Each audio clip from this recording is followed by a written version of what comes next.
الصلاۃ والسلام علیکہ الصلاۃ والسلام علیکہ یا سیدی یا رسول اللہ یا سیدی یا رسول اللہ وعلی آلک و صحابکہ وعلیک وصحبہ یا سیدی یا حبیب اللہ۔ یا سیدی یا حبیب سب بہنیں نیت کر لیں، نوائتو نوائت سنت سنت الاعتکاف۔ اعتکاف، میں جتنی دیر یہاں بیٹھوں گی میں جتنی دیر یہاں بیٹھوں گی سنت اعتکاف میں بیٹھوں گی سنت اعتکاف میں بیٹھوں گی انشاءاللہ عز وجل۔ انشاءاللہ عز و جل۔ صلو علی الحبیب صلی اللہ تعالی علی محمد صلی اللہ علیہ وآلہ وصحبہ وبارک وسلم۔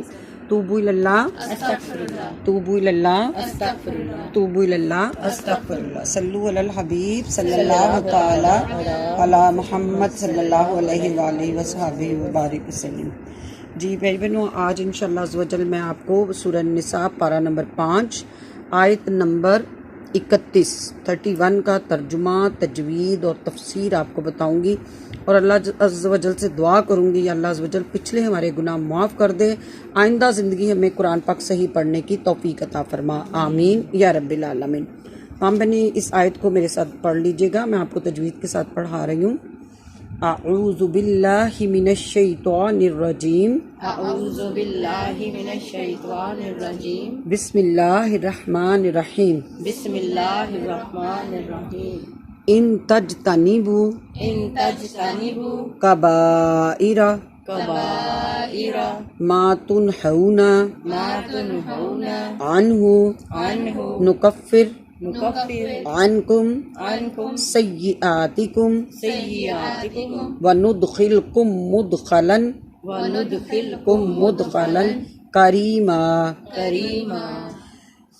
ترجمہ بھی میرے ساتھ دہرائیں۔ اگر کبیرہ گناہوں سے اگر کبیرہ گناہوں سے بچتے رہو بچتے رہو جن سے جن سے تمہیں منع کیا جاتا ہے تمہیں منع کیا جاتا ہے تو ہم تمہارے تمہارے دوسرے گناہ دوسرے گناہ بخش دیں گے بخش دیں گے اور تمہیں اور تمہیں عزت کی جگہ داخل کریں گے۔ عزت کی جگہ داخل کریں گے۔ سبحان اللہ، سبحان اللہ۔ پیارے بہنوں، آپ نے دیکھا کہ اللہ عز و جل کتنی پیارا پیغام دے رہا ہے ایمان والوں کو، لوگوں کو، سب کو۔ کیا کہہ رہا ہے؟ ان تجتنبوا کبائر، اگر کبیرہ گناہوں سے بچتے رہو گے تو کیا کرے گا اللہ پاک؟ کہتا ہے میں تمہارے پچھلے یعنی دوسرے گناہ، چھوٹے جو گناہ وہ میں معاف کر دوں گا۔ کس وجہ سے معاف کروں گا؟ اس لیے کہ تم نے کبیرہ یعنی بڑے گناہوں سے بچنے کی نیت کر لی ہے۔ اب کبیرہ گناہ کس کو کہتے ہیں؟ کبیرہ گناہ جس کا مرتکب قرآن اور سنت میں بیان کی گئی کسی خاص سخت عذاب کے بارے میں بتایا کہ یہ رک جاؤ، یہ گناہ کرو گے تو اس کے بڑا عذاب ملے گا۔ تو کبیرہ گناہوں کی تعداد مختلف بتائی گئی ہے، تو اللہ تعالی ہمیں معاف کرے۔ پہلے میں آپ کو گناہوں کے بارے میں بتاؤں گی کہ حضرت ابو ہریرہ رضی اللہ تعالیٰ عنہ سے روایت ہے کہ حضور اقدس صلی اللہ علیہ وآلہ وسلم نے ارشاد فرمایا، جب بندہ کوئی گناہ کرتا ہے اس کے دل پر ایک سیاہ نقطہ لگا دیا جاتا ہے، جب وہ اس گناہ سے باز آ جاتا ہے اور توبہ استغفار کر لیتا ہے تو اس کا دل صاف ہو جاتا ہے۔ سبحان اللہ۔ اور اگر وہ پھر گناہ کرتا ہے تو وہ نقطہ بڑھتا ہے یہاں تک کہ پورا دل اس کا سیاہ ہو جاتا ہے۔ استغفر اللہ۔ آپ نے دیکھا کہ انسان کو چاہیے کہ وہ گناہوں سے بچتا رہے۔ اللہ عز و جل بندے کو معاف کرنے کو تیار ہے، لیکن بندہ ہے کہ وہ گناہ پہ گناہ کرتا ہے اور اپنے رب کو ناراض کرتا ہے۔ اب میں آپ کو کبیرہ گناہوں کے بارے میں مشہور احادیث بتاؤں گی کہ بڑے بڑے کبیرہ گناہوں کے بارے میں مشہور حدیثیں ہیں کہ حضرت عمر بن حزم رضی اللہ تعالیٰ عنہ سے مروی ہے، رسول اکرم صلی اللہ علیہ وآلہ وسلم نے ارشاد فرمایا، قیامت کے دن اللہ تعالیٰ کے نزدیک سب سے بڑے گناہ یہ ہوں گے۔ اب آپ سن لیں کہ سب سے بڑے گناہ کون سے ہوں گے؟ سب سے بڑے گناہ اللہ عز و جل کے ساتھ شریک کرنا، شرک کرنا۔ دنیا میں سب سے بڑا گناہ کیا ہے؟ شرک کرنا۔ شرک کس کو کہتے ہیں؟ اللہ تعالیٰ کے ساتھ کسی کو شریک کرنا۔ اب دوسرے نمبر پہ کون سا ہے؟ ذرا توجہ کرتی رہیں گی، میں آپ سے پوچھوں گی بھی۔ سب سے بڑا گناہ کون سا ہے؟ شرک۔ کبیرہ گناہ ہے، یاد رکھیں، دوزخ بنائی شرک والوں کے لیے گئی ہے۔ دوزخ کن کے لیے تیار کی گئی ہے؟ جو شرک کرتے ہیں، جو اللہ کے ساتھ کسی کو شریک ٹھہراتے ہیں، جو خدا کو چھوڑ کے اور چیزوں کی عبادت کرتے ہیں، بتوں کی عبادت کریں، کسی سورج کی کریں، کسی کی بھی، اللہ تعالیٰ نے دوزخ بنائی ان کے لیے۔ اللہ تعالیٰ کو سب سے زیادہ برا وہ بندہ لگتا ہے جو اللہ کے ساتھ کسی کو شریک ٹھہرائے۔ تو اب آپ کو پتہ چلا کبیرہ گناہوں میں سب سے بڑا گناہ کون سا ہے؟ شرک کرنا۔ اب نمبر 2 ہے مسلمانوں کو ناحق قتل کرنا۔ دیکھیں اللہ کو اپنے بندے کتنے پیارے لگتے ہیں، ٹھیک ہے، اللہ تعالیٰ کو اپنے بندے کتنے پیارے لگے۔ نمبر 2 ہے مسلمانوں کو ناحق قتل کرنا۔ اب آپ دیکھیں کہ آج انسان کی قیمت کم ہو گئی، چیزوں کی قیمت زیادہ ہو گئی۔ انسان کو جگہ جگہ قتل کیا جا رہا ہے، کہیں اس کو بم بلاسٹ میں مارا جا رہا ہے، کہیں اس کو جائیدادوں کے پیچھے قتل کیا جا رہا ہے، کہیں کس بہانے سے، کہیں کس بہانے سے۔ تو اللہ تعالیٰ کہتا ہے یہ کبیرہ گناہ ہے، رک جاؤ، میرے ساتھ کسی کو شریک نہ ٹھہراؤ، یہ کبیرہ گناہ ہے، میرے بندوں کو نہ مارو۔ اللہ کہتا ہے ان کو مت قتل کرو، رک جاؤ۔ اب یہ کیا ہے، کتنے بڑا گناہ ہے۔ اگر تم ان چیزوں سے رک جاؤ گے میں تمہارے چھوٹے گناہ معاف کر دوں گا۔ سبحان اللہ، میرا رب کس طرح بندے کے ساتھ ہمدردی، پیار، رحم کے ساتھ بات کر رہا ہے۔ اب نمبر 3 ہے کہ جنگ کے دن راہ خدا عز و جل میں جہاد سے فرار ہونا۔ اب جہاد پہ چلا گیا ایک بندہ، جنگ کرنے چلا گیا ہے، خدا کو راضی کرنے چلا گیا، لیکن اس کے باوجود جب اس نے دیکھا کہ جنگ میں سختیاں آ رہی ہیں، میں مارا جاؤں گا، خوف کھا جاتا ہے، تو وہ جنگ سے بھاگ جاتا ہے۔ تو اللہ تعالیٰ کو راہ جنگ میں آیا ہوا شخص جب بھاگتا ہے تو وہ کہتا ہے اب تو نے کبیرہ گناہ کیا، بڑا گناہ کیا جو مجھے ناپسند ہے۔ چھوٹے چھوٹے گناہ اللہ معاف کر رہا ہے، ٹھیک ہے، لیکن یہ کبیرہ گناہ ہے۔ اب میری بہنوں، جہاد میں، جنگ میں جانے سے جہاد ہوتا ہے، اور جو علم حاصل کرنے کے لیے نکلے، یہ بھی یاد رکھیں، علم قرآن پڑھنے کے لیے نکلتے ہیں، کوئی بھی ہم علم حاصل کرنے کے، خاص طور پہ قرآن کے بارے میں کہ دین علم آپ حاصل کرنے نکلتے ہیں، تو گھر سے جو علم حاصل کرنے نکلتا ہے اس کے بارے میں کیا فرمایا؟ وہ جہاد کے راستے میں ہے، وہ بھی جہاد کے راستے میں ہے۔ علم سے پیٹھ نہیں کرو، یعنی کہ بھاگو نہیں کہ مجھ سے یاد نہیں ہو رہا، میں دیکھ نہیں سکتا، میں کر نہیں سکتا۔ تو اللہ تعالیٰ کہتا ہے تھوڑا کرو، زیادہ کرو، لیکن علم دین حاصل کرو، یہ بھی جہاد ہے۔ آپ گھر سے نکلتی ہیں، آپ جہاد کے راستے میں ہیں، اگر اس دوران موت آ جاتی ہے تو ہم شہید ہو جاتے ہیں، یہ یاد رکھیں۔ اب نمبر 4 آ گیا والدین کی نافرمانی۔ میں کون سی آیت سنا رہی ہوں آپ کو، کون سے سپارے کی؟ سورۃ النساء، سورہ النساء، پارہ نمبر 5، اور اس میں نے آیت کون سی پکڑی ہوئی ابھی؟ 31 آیت میں کس کے بارے میں بتا رہی ہوں؟ کبیرہ گناہ۔ کن کے بارے میں بتا رہی ہوں؟ کبیرہ گناہ۔ کبیرہ کس کو کہتے ہیں؟ بڑے گناہ۔ بڑے گناہ سے جو رکے گا اس کو اللہ تعالیٰ کیا کرے گا؟ اس کے چھوٹے گناہ معاف کر دے گا۔ یہ آیت کا ترجمہ ہے، میں ساتھ آپ کو تفسیر بتا رہی ہوں کہ بڑے گناہ ہیں کون سے۔ اب ایک آ گیا والدین کی نافرمانی۔ یہ یاد رکھے جو اپنے والدین کی نافرمانی کرتا ہے وہ کبیرہ گناہوں میں ہے، اللہ تعالیٰ اس کو کبھی بھی معاف نہیں کرے گا جو اپنی ماں کا دل دکھائے، اپنے باپ کا دل دکھائے۔ اللہ تعالیٰ بالکل ان لوگوں کو پسند نہیں کرتا جو والدین کی نافرمانی کرے۔ اللہ کہتا ہے میرے بعد سب سے زیادہ حق تمہارے اوپر جو ہے وہ کس کا ہے؟ والدین کا ہے۔ احسان کرو اپنے والدین پر، ان پر احسان کر کے جتلاؤ نہیں، ٹھیک ہے؟ وَبِالْوَالِدَيْنِ احسان، تم اپنے والدین پر احسان کرو، یعنی ان کے ساتھ نیکیاں کرو، اچھے کام، اچھا رویہ، تمہاری زبان سے، تمہارے ہاتھ سے، تمہارے عمل سے ماں باپ کو تکلیف نہیں ہونی چاہیے، یہ یاد رکھیں۔ اب نمبر 5 آ گیا پاک دامن عورتوں پر تہمت لگانا۔ اب کوئی بھی عورت ہے وہ اپنی شرافت کی زندگی گزار رہی ہے، اس کو برا بنانے کے لیے لوگ اس پہ تہمتیں لگانا شروع کر دیتے، بس ایسے برقعے تک کے، بس اس کو یہ دیکھا ہوا ہے۔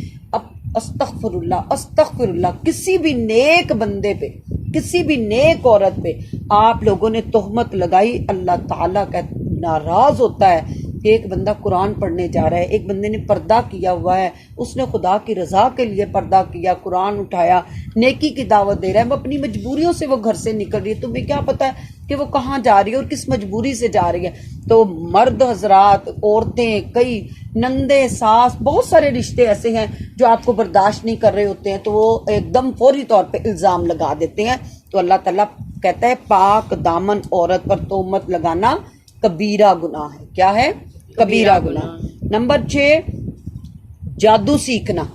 جادو سیکھنا اور سکھانا دونوں کبیرہ گناہ ہے۔ جادو کرنے والا اور کروانے والا، اس کی 40 دن نماز قبول نہیں ہوتی ہے۔ اللہ تعالیٰ ہمیں بچائے۔ سود کھانا، سود کھانے والا استغفر اللہ کبھی بھی سیدھا کھڑا نہیں ہو سکے گا۔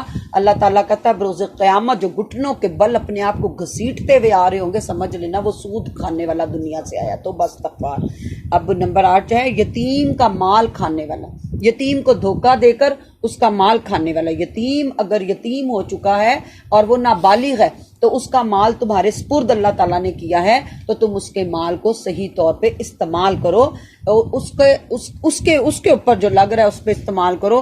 اور اگر تم اس کا ساتھی بنے ہوئے تو اس کے ساتھ تم کھا سکتے ہو، لیکن اس کا غضب نہیں کر سکتے ہو، چھپا نہیں سکتے ہو، اس کے مال کو تم کھینچ نہیں سکتے ہو، تو یہ سخت گناہ ہے۔ تو اللہ تعالیٰ ہمیں بچائے اور ان چیزوں سے بھی ہمیں بچائے، کینہ، حسد، تکبر، خود پسندی اور دوسروں کو حقیر سمجھنا، بدگمانی کرنا، اللہ سے کسی کا شریک ٹھہرانا، ریاکاری، دکھاوے کے عمل کرنا، گناہ پر خوش ہونا، گناہوں پر اصرار کرنا، نیکی کرنے پر تعریف کے طلبگار ہونا، حیض والی عورتوں سے صحبت کرنا، یہ سارے گناہ 40 ایسے یہ گناہ ہیں جس سے اللہ تعالیٰ کہتا ہے میں ناراض ہوتا ہوں۔ جان بوجھ کر نماز چھوڑنا، صف کو سیدھا کرنا، نماز میں امام سے سبقت لے جانا، یہ حیض والی عورت سے صحبت کرنا بھی یہ میاں بیوی کا معاملہ ہے، جس میں اگر خاتون کو اگر پیریڈ آئے ہوئے ہوں تو مرد کو چاہیے کہ وہ اس عورت کو تنگ نہیں کرے، یہ سن لے آپ، ٹھیک ہے۔ جان بوجھ کر نماز چھوڑنا، صف کو سیدھا نہ کرنا، نماز میں امام سے آگے پڑھنا، زکوٰۃ نہ ادا کرنا، رمضان کا کوئی روزہ چھوڑ دینا، قدرت کے باوجود آپ کے پاس پیسہ ہونے کے باوجود آپ حج نہ کریں، ریشمی لباس پہنے مرد عورت ایک دوسرے سے مشابہت اختیار کرنا، یعنی مرد جو ہے وہ عورتوں جیسی مشابہت کرے اور عورت جو ہے وہ مردوں جیسے بال کٹوائے، مردوں جیسی پینٹیں شرٹیں پہنے، تو یہ کبیرہ گناہ ہے۔ اس کے بعد عورتوں کا باریک لباس پہننا، اطراق اور غرور کر کے چلنا، مصیبت کے وقت چہرہ نوچنا، اپنے آپ کو تھپڑ مارنا، اپنے گریبان کو چاک کرنا، مکروز کو بلا وجہ تنگ کرنا اور اس کے ساتھ سود لینا، حرام ذرائع سے روزی کمانا، ذخیرہ اندوزی کرنا، شراب پینا، شراب بنانا، شراب بیچنا، ناپ تول میں کمی کرنا، یتیم کا مال کھانا، گناہ کے کام میں مال خرچ کرنا، گناہوں کے کاموں میں مال خرچ کرنا، مشترکہ کاروبار میں ایک شریک کا دوسرے سے خیانت کرنا، غیر کے مال پر ظلماً قبضہ کر لینا، اجرت دینے پر تاخیر کرنا اور امانت میں خیانت کرنا۔ چند باطنی اور ظاہری گناہ ذکر کیے ہیں، ان سب گناہوں کی معلومات حاصل کیجئے، احکام سیکھیے، دین کو سیکھیے۔ افسوس کہ مسلمانوں کی آج بڑی تعداد گناہوں کی تعریفوں میں پڑ گئی اور نیکیوں کو چھوڑ دیا۔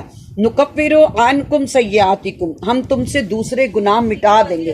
کتنی خوبصورت اللہ تعالیٰ نے ہمیں یہ بتائی ہے، ارشاد فرمایا اگر تم، یہ جو میں نے اوپر سارے گناہ آپ کو بتائے ہیں، اللہ کہتا ہے اگر تم نے یہ سارے گناہ چھوڑ دیے، یہ کتنے سارے گناہ ہیں، اگر تم نے یہ سارے گناہ چھوڑ دیے تو میرا رب فرماتا ہے میں تم سے چھوٹے چھوٹے تمہارے صغیرہ گناہ معاف کر کے تم پر فضل کر دوں گا، سبحان اللہ، اور اپنے فضل سے میں تمہیں معاف کر دوں گا۔ اللہ عز و جل آپ کو اور ہم سب کو بچائے گناہوں کی زندگی سے۔